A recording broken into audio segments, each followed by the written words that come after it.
Assalamualaikum warahmatullahi wabarakatuh. Perkenalkan, nama saya Linda Vanuri Basri. Saya dari program mahasiswa program D4 ahli jenjang ahli jenjang Kemenkes Jakarta 3 kelas karyawan.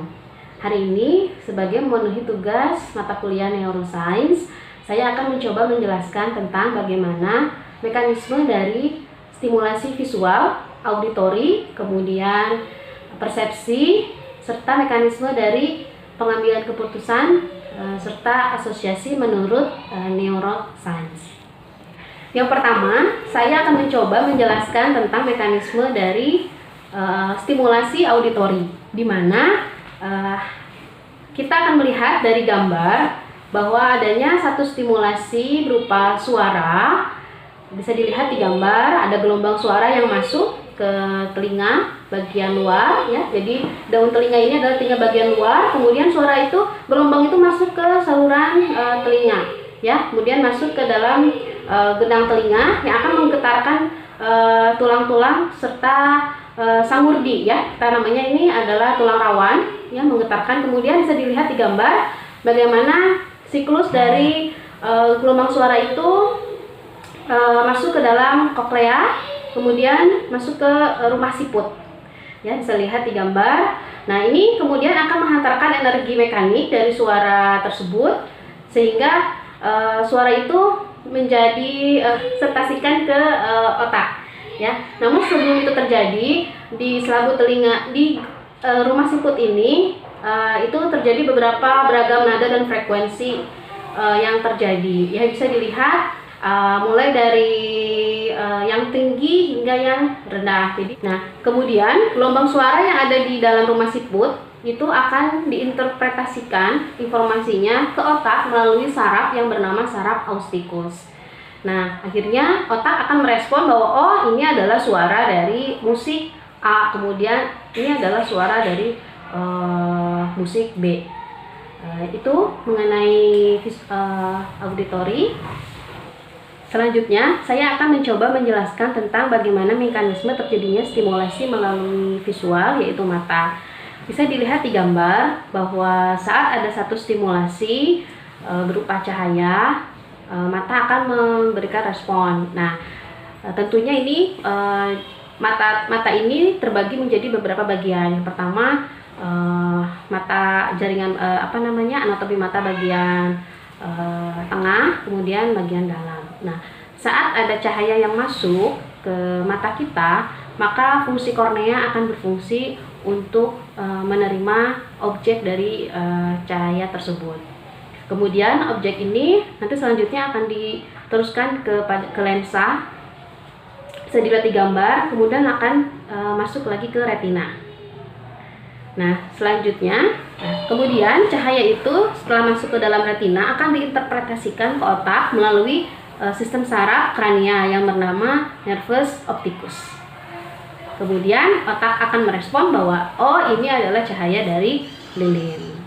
Begitu mekanisme. Selanjutnya saya akan menjelaskan mengenai mekanisme terjadinya persepsi dan diinterpretasikan di otak. Persepsi terjadi itu karena dipengaruhi oleh beberapa indera. Salah satunya ada beberapa indera yang ada dalam diri kita.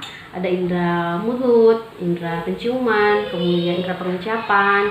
Nah, kemudian ada juga indera visual, ya. Nah, indera-indera ini itu tentunya tidak bisa bekerja sendiri. Mereka menjadi satu reseptor, ya, dimana kalau cahaya itu inderanya di mata, kemudian suara itu di telinga, kemudian penciuman di hidung,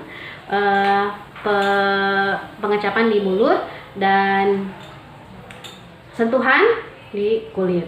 Nah, sensasi ini kemudian diterima oleh reseptor, yaitu mata, telinga, hidung, kemudian kulit, dan kemudian akan diteruskan ke dalam sistem otak kita, sehingga otak kita bisa menginterpretasikan bahwa oh, ini adalah suara dari kucing, kemudian ini wangi masakan, kemudian ini perasaan tajam tumpul, kemudian ini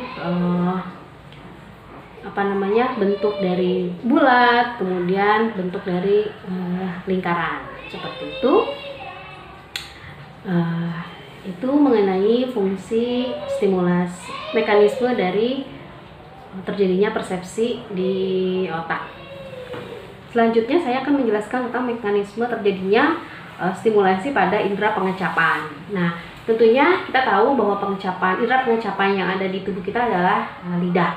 Lidah ini terbagi menjadi 4 bagian. Ada lidah bagian depan, samping kanan kiri, dan bagian belakang. Bagian depan merasakan rasa asin, samping kanan dan kiri rasa asam dan manis, kemudian bagian belakang rasa pahit. Nah, stimulasi terjadi saat ada makanan yang masuk ke dalam mulut kita, kemudian air makanan ini akan bercampur dengan air liur. Nah, air liur ini akan merangsang ujung-ujung syaraf dari lidah, ya.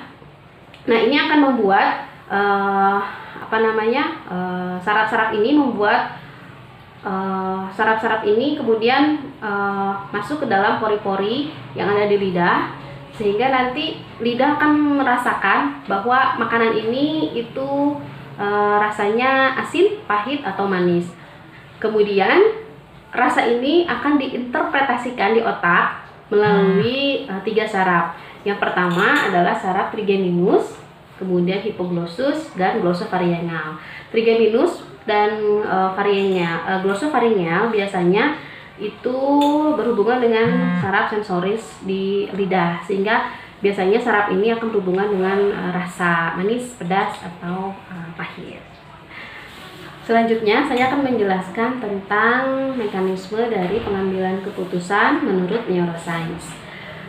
Tentunya setiap kita mengambil keputusan tidak langsung kita berikan secara refleks, karena keputusan yang kita ambil itu harus kita interpretasikan di otak. Nah, saat ada keputusan yang harus kita berikan atau keluarkan, maka di sini ada fungsi dari otak yang bekerja, di mana fungsi ini melibatkan dari fungsi bagian otak, terutama bagian sentralis di sulcus centralis.